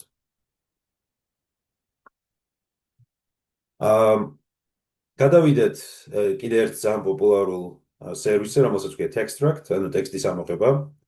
ალბათ გახსოვთ, რომ recognition-ში მსგავსი რაღაც ვიხილეთ, მაგრამ იმ შემთხვევაში ჩვენ უბრალოდ ტექსტს ვიღებდით ფოტოდან, აქ უკვე გვაქვს საშუალება სტრუქტურირებული ტექსტი ამოვიღოთ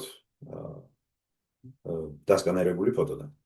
იქნება ეს რაღაც პირადობის მატარებელი დოკუმენტი ან ნებისმიერი ესეთი ფორმა, ჩვენ შეგვიძლია ასე სტრუქტურირებულად ინფორმაცია ამოვიღოთ. აი მაგალითად JSON-ის სახით მივიღოთ, სადაც სახელი, სქესი, დაბადების თარიღი, ასე შემდეგ შეგვიძლია ამოვიღოთ დასკანერებული დოკუმენტიდან.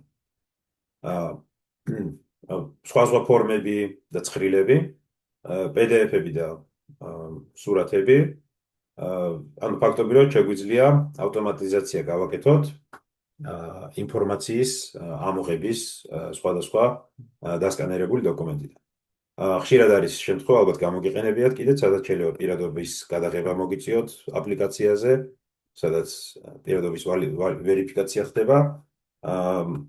პირადობებს შეიძლება სხვადასხვანაირი სტანდარტი ქონდეთ, ზოგს რაღაც ინფორმაცია საერთოდ არ ქონდეს, ასე რომ ეს ამოცანა შეიძლება იყოს საკმაოდ კომპლექსური და ეს Textract-ი გვეხმარება მის გადაჭრაში.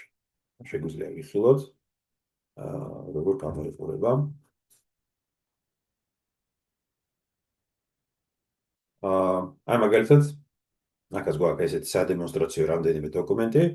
Analyze document, ხედავთ აქ გვაქვს დასკანერებული PDF გვერდი, სადაც ცხრილი არის სხვადასხვა, ესე ვთქვათ, საკმაოდ კომპლექსური იერარქიული მონაცემების. შეგვიძლია Textract-ის მეშვეობით ამოვიღოთ როგორც ესეთი უმი ტექსტის კომპონენტები, ასევე შეგვიძლია layout-ის მიხედვით დაყოფილი იერარქია, აი მაგალითად ამ მართკუთხედში რა ტექსტი გვხვდება და ასე შემდეგ. ფორმის გაბართვის საშუალება, როდესაც ჩვენ ვხედავთ, რომ ზოგი ტექსტი არის რაღაც ცხრილის სათაური ან თითოეული ტექსტის რაღაც აღმნიშვნელი, შეგვიძლია ვცადოთ ესე იერარქიულად დავყოთ. ცხრილის სახით ამოღება, ასევე შეგვიძლია queries დაგენერირება, მაგალითად ჩვენ შეგვიძლია კითხვა დავსვათ what is the pay date? როდის იყო ეს ინვოისი, დავუშვათ ინვოისი გადახდილი. და ჩვენ შეგვიძლია ესეთ კითხვაზე უკვე ამოვიღოთ კონკრეტული თარიღი. What is the pay date? და იმის და მიხედვით თუ რა ველები გვაქვს ხელმისაწვდომი ამ სკანზე, ამ ფოტოზე, ამოვიღოთ უკვე კონკრეტული თარიღი. მაგალითად, ეს ინვოისი გადაიხადეს ამ და ამ თარიღში. ხელმოწერის დეტექცია, თუ არის ხელი მოწერილი დოკუმენტზე, ისევ და ისევ თუ გვაქვს ბევრი დიდი რაოდენობის დოკუმენტები დასამუშავებელი და გსურს რაღაც ინფორმაცია ერთიანად ბევრიდან ამოვიღოთ, ან რაღაც კლასიფიკაციაში გავატაროთ, ეს მიდგომა შეიძლება საკმაოდ გამოსადეგი იყოს. სადაც საქმე გვაქვს ესე სტანდარტიზებულ ფორმებთან. მაგალითად, ჩეკი, მაღაზიის ჩეკი, საიდანაც შეგვიძლია ესე ობიექტების ამოღება, მიუხედავად იმისა, რომ გარჩევადობა და ხარისხი შეიძლება არ იყოს კარგი, თუმცა, რა თქმა უნდა, ლიმიტი არის იმისა, თუ რამდენად რთულად წასაკითხი ტექსტის ამოღება შეგვიძლია. შეგვიძლია ვაკონტროლოთ გრძნობელობა და ასე შემდეგ, თუმცა, რა თქმა უნდა, აქ ბუნებრივია ზღვარი არსებობს, თუ რამდენად დაზიანებული ტექსტის წაკითხვა შეგვიძლია. აქაც ისევ და ისევ შეგვიძლია ამოვიღოთ კერძოდ ინფორმაცია, მაგალითად, მაღაზიის სახელი, რაღაც თარიღი, მისამართი, zip კოდი, ასე შემდეგ, ქუჩა. ან შეგვიძლია უბრალოდ ესე ცხრილის სახით ამოვიღოთ, ამ შემთხვევაში ეს არის ნაყიდი პროდუქტების ჩამონათვალი და მათი ფასები. იდენტიფიკატორის ანალიზი, ავტომატურად შევძლოთ მომხმარებლის პარამეტრების ამოღება, თავის ფორმატირებით, თავის თარიღის, ან იქნება ეს რაღაც სპეციალური ტექსტის დაფორმატების საშუალებით. და ასევე გვაქვს საშუალება, რომ ჩვენი დოკუმენტი ავდირთოთ, რომ ნახოთ, იმიტომ დოკუმენტების ფორმატირების სტანდარტი ძალიან ბევრი არსებობს. მუშაობს თუ არა ეს მოდელი ჩვენთვის სასურველ დოკუმენტზე. შესაბამისად, ჩვენთვის საკვანძო ტექსტის ამოღებით. სამახსოვს ეს ლენდინგის ანალიზი რა არის?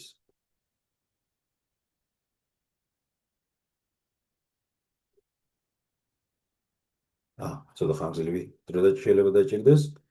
და bulk document uploader, სადაც შეგვიძლია ბევრი დოკუმენტი ავდირთოთ და ერთიანად დავამუშავოთ ეს ყველაფერი. ისევ და ისევ აქ, რა თქმა უნდა, გვაქვს API-ზე წვდომა, რომელიც production-ში შეგვიძლია გამოვიყენოთ. და თავისუფლად შეგვიძლია გავხადოთ ჩვენი პროდუქტის ნაწილი. შეიძლება კითხვა გაგიჩნდეთ, როგორ გავხადოთ ეს, როგორ დავაყაროთ ურთიერთობა ამა თუ იმ სერვისთან. Python-ის შემთხვევაში შემიძლია გითხრათ, ბიბლიოთეკას ერქმევა Boto3 და ჩვენ მის პრაქტიკულ გამოყენებას კიდევ ვიხილავთ. Boto3 არის უბრალოდ ესეთი ინტერფეისი Python-ს და AWS სერვისებს შორის. სადაც ესე მარტივად შეგვიძლია შევქმნათ ნებისმიერი აქამდე ჩამოთვლილი სერვისის კლიენტი, როგორც ხედავთ, ესეთი თავისუფალი ტექსტით უთითებთ, რომელი სერვისის გამოყენება გსურს. და თითოეულ ასეთ სერვისს აქვს, როგორც ხედავთ, თავისი მეთოდები. მაგალითად, analyze document. თავის მაგალითებით, თავის ინფორმაციის ამოღების მეთოდებით შეგვიძლია ვიხილოთ, როგორ შეგვიძლია ესა თუ ის სერვისი გამოვიძახოთ. უნდა აღინიშნოს, რომ იმისთვის, რომ ეს სერვისი გამოვიყენოთ, ჩვენ access key და უფლებები უნდა გქონდეს user-ზე გაცემული. ამას ჩვენ კიდე დავუბრუნდებით პრაქტიკულ მაგალითში. ანუ ფაქტობრივად AWS-დან მოგვიწევს access keys, ანუ API keys და კოდის წამოღება, რომ ამ სერვისმა შეძლოს ჩვენი მომხმარებლით ბილინგის, ანუ გადახდის სისტემაში გავლა, გამოყენება და ავტომატურად დაითვლება ამა თუ იმ სერვისის გამოყენების მოცულობაც. აქ ჩვენ შეგვიძლია ზუსტად ის შედეგები, რაც ვიხილეთ დემოს სახით, ამა თუ იმ პროდუქტზე, ფაქტობრივად ნებისმიერი შეგვიძლია გავამეოროთ Python-ის გამოყენებითაც. შედეგი იქნება JSON-ი, თუმცა თავისუფლად შეგვიძლია გავაკეთოთ მისი პრეზენტაცია უკვე მომხმარებლისთვის. ამ ყველაფერს ჩვენ სათითაოდ გავივლით პრაქტიკული მაგალითის დროს. მაგრამ ხედავთ, რომ საკმაოდ ესეთი გამარტივებული ინტერფეისი არის, რომ ასეთი ნებისმიერი საკმაოდ კომპლექსური სახის სერვისი ჩავაშენოთ ჩვენ პროდუქტში. კიდე რაც მინდოდა მეხსენებინა, ეს არის EC2, ანუ Amazon-ის, ასე ვთქვათ, ომი ერთ-ერთი მთავარი სერვისი, ეს წინაზეც ვახსენე. ეს არის უბრალოდ თქვენთვის სერვერის შექმნა, გამოყოფა, რომელიც შეგიძლიათ გამოიყენოთ როგორც პროცესინგისთვის, ჰოსტინგისთვის, ნებისმიერი ამოცანისთვის. ანუ განსხვავებით მზა სერვისებისგან, EC2 არის ასე ვთქვათ უფრო უხეში უბრალოდ სერვერის გამოყოფა. სადაც შეგვიძლია რაღაც ვირტუალური მანქანა გამოვყოთ ჩვენი ამოცანებისთვის, მივავათ მას virtual drives, ანუ მეხსიერების ვირტუალური დისკები, შეგვიძლია რაღაც დატვირთვა დავყოთ სხვადასხვა EC2 ინსტანსზე, სხვადასხვა სერვერებზე და შესაბამისად ვაკონტროლოთ რამდენი EC2 გვაქვს ხელმისაწვდომი დროის ამოთვლის მონაკვეთში. EC2 არის საკმაოდ დიდი თემა, ამის გარჩევა ჩვენ არაერთი კვირა შეიძლება წავიდეს ამაზე, როგორ სერვერები შეიძლება შევქმნათ, როგორ შეიძლება დაგვჭირდეს და ასე შემდეგ. იმის თქმა მინდა, რომ როგორც ხედავთ, საკმაოდ დიდი რიგი კომპლექსური ამოცანების გადასაჭერელად ჩვენ სერვერის შექმნა საერთოდ არსად არ დაგვჭირდა, უმეტესობა სერვისები იყო serverless. ანუ ფაქტობრივად ჩვენ შეგვიძლია უბრალოდ ავდგეთ, გამოვიძახოთ, შედეგი მივიღოთ, არ გვიწევს არც სერვერის გამოყოფა, არც ნებისმიერი სხვა hardware overhead-ი. პლუს EC2-ს აქვს სხვა ხარჯითი პოლიტიკა, რომ ჩვენ საათობრივად ვიხდით ამ სერვისში და არა გამოყენების მიხედვით. გამოყენების მიხედვით კიდე ემატება ის ქსელის დატვირთვა და ასე შემდეგ, თუმცა რაღაც ფიქსირებული ფასი ყოველ საათზე მას დაყვება. მიუხედავად ამისა, EC2 შეიძლება იყოს ძალზედ მომგებიანი შემოთავაზება იმ შემთხვევაში, თუ გსურს დიდი წარმადობის სერვერის შექმნა. შეიძლება ამოცანა გქონდეს იმდენად დიდი მონაცემების გამოყენება და გაწვრთნა, რომელიც რაღაც თქვენ ლოკალურ კომპიუტერზე არ იყოს რეალისტური და ეს თანამედროვე AI შემთხვევაში ძალიან ადვილი მისაღწევი ლიმიტი არის. მაგისთვის AWS-ი გვთავაზობს რამდენიმე ტიპის მზა სერვერს. არის სერვერები, რომლებსაც აქვს სტანდარტული GPU-ს მხარდაჭერა, როგორც წესი ისინი P ან G ასოთი არის აღნიშნული, მაგრამ მათ ასევე გააჩნიათ კერძოდ AI ფუნქციებისთვის მორგებული სერვერებიც. კერძოდ ეს არის Trainium, ანუ ჩიპი, რომელიც ოპტიმიზირებული არის მოდელის გაწვრთნაზე. როგორც წესი, ასეთი ჩიპების გამოყენება უფრო ფინანსურად მომგებიანია, ვიდრე უბრალოდ GPU მანქანის აღება და მასზე გაწვრთნა. ისე და ისე ამოცანას გააჩნია და არსებობს inferentia, ანუ უკვე არა გაწვრთნისთვის, არამედ როდესაც მოდელი უკვე გაწვრთნილია, მისი hosting-ისთვის და სამუშაოდ production-ში. ისევ აქ შეიძლება საკმაოდ დავზოგოთ თანხები, როდესაც ესეთი კერძო ამოცანები გვიდგას,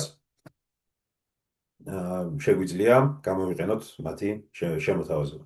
ასევე AWS აქვს თვისება, რომ ჩვენ შეგვიძლია სერვერი შექმნათ on demand, ანუ როდესაც მოვითხოვთ, სერვერი გამოიყოფა.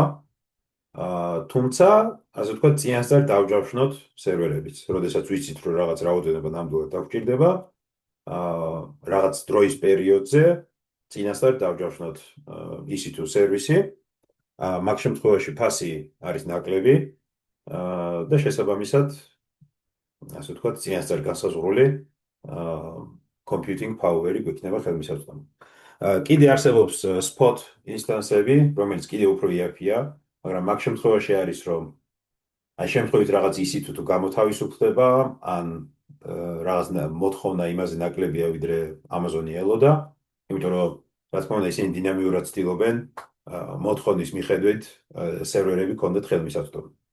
როდესაც შეიძლება რაღაც სერვერი მორჩეთ, ის შეიძლება გახდეს თქვენთვის ხელმისაწვდომი ამოთვლის ამოცანის შესასრულებლად.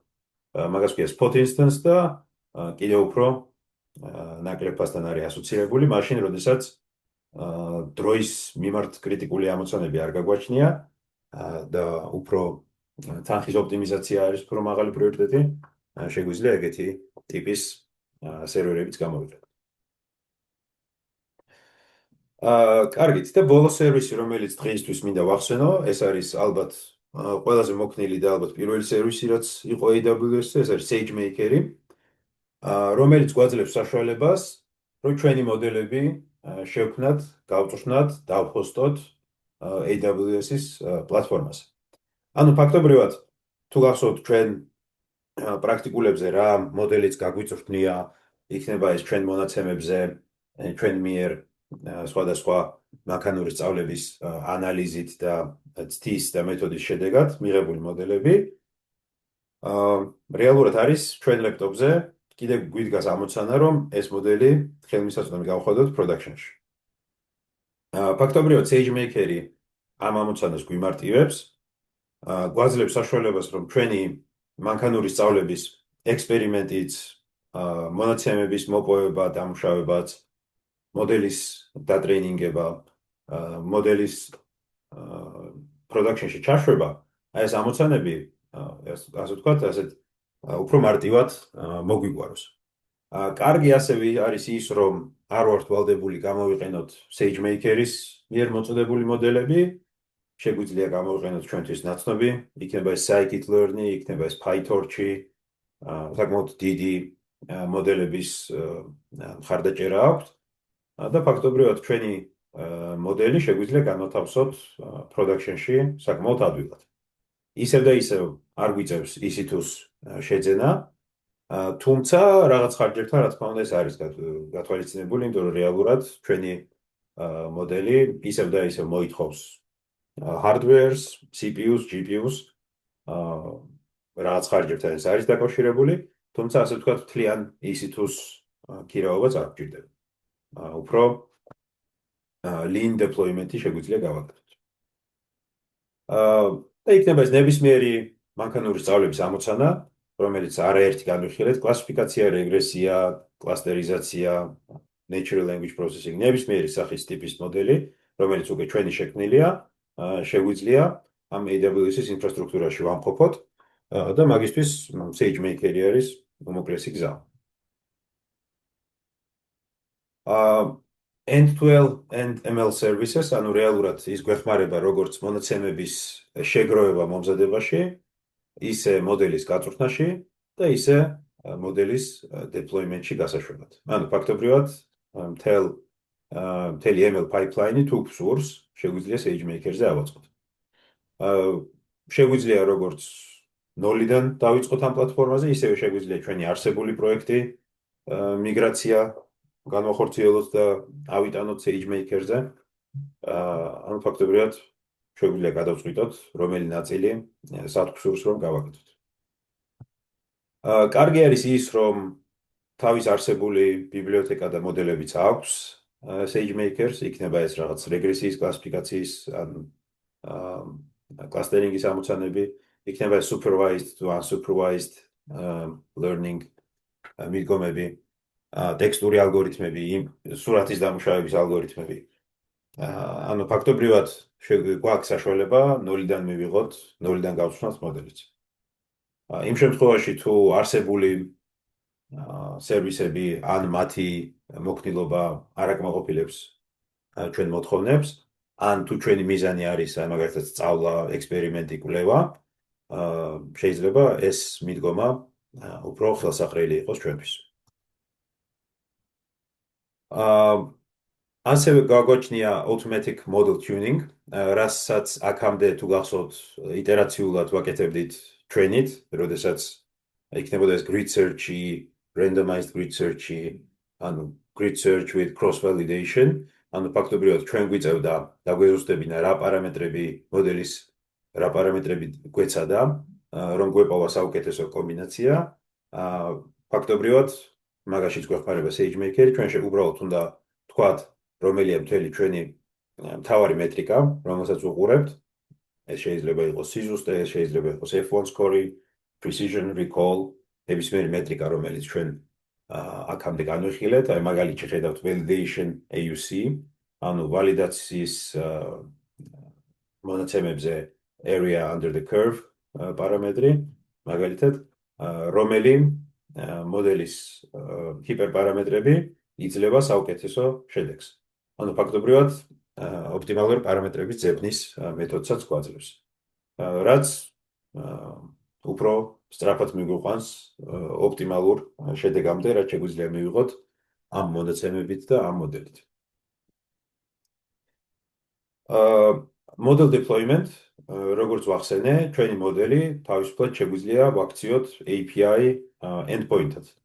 ანუ ისევე როგორც ურთიერთობთ AWS-ის სხვა მოდელებთან, შეგვიძლია დავამყაროთ კავშირი ჩვენ მოდელთან, მივიღოთ როგორც real time endpoint-ი, რომელიც არის კითხვა-პასუხი, request response-ის სინქრონული მიდგომა, ასევე ასინქრონული, როდესაც ისევ დიდი მონაცემები გვაქვს დასამუშავებელი და ეს შეგვიძლია ბეჩებში, ანუ ნაგლეჯებში გავაკეთოთ. მაგალითად, ერთდროულად 1000 დოკუმენტი დავამუშავოთ და ასე შემდეგ, რაც უფრო ოპტიმალური არის დიდი მონაცემებისთვის. რამდენიმე ტიპის deployment-ი გვაქვს, როგორც ვახსენე, ეს არის real time inference, როდესაც კითხვა-პასუხი მაქსიმალურად სწრაფად გვინდა რომ მივიღოთ. ამ შემთხვევაში დაყონება გვაქვს მცირე. თუმცა ეს ჩვენი real time inference API სულ არის გაშვებული. როგორც წესი გვიждდება ნაკლები ვიდრე ისი თუ, მაგრამ რაღაც ისევ ფიქსირებულ ფასთან არის ასოცირებული, იმიტომ რომ ჩვენი API არის ყოველთვის გაშვებული და მზად, რომ გაგცეს პასუხი. ასე არსებობს serverless inference-ი, როდესაც API არ არის გაშვებული, ასე ვთქვათ, ძინავს და როდესაც request-ს გავაგზავნით, ეს API უნდა დაიქოქოს, მოდელის წონები და რაც გჭირდება მეხსიერებაში ჩასაწერად ის აიწიოს, ამას კი cold start, როდესაც ასეთი ცივი დასაკოკი გვაქვს ჩვენი მოდელი, თუმცა ხარჯი არის მხოლოდ მაშინ, როდესაც ეს მოდელი მუშაობს. ასინქრონული ინფერენსი, როდესაც დიდი მონაცემები გვაქვს დასამუშავებელი და ასე ვთქვათ, რიგი დგება ჩვენ მოდელთან და batch transform, როდესაც ამოცანა კიდევ უფრო დიდია და შეგვიძლია ის დავყოთ ქვე დოკუმენტებად, კომპონენტებად და ასე ვთქვათ, ნაწილ-ნაწილ გავატაროთ ის ჩვენ მოდელში. SageMaker-ი გვაძლევს სტუდიოს შესაძლებლობას, სადაც ეს ყველაფერი შეგვიძლია მარტივად მართოთ და ახლა შეგვიძლია უცებ შევხედოთ მას. SageMaker AI შეგვიძლია გავხსნათ.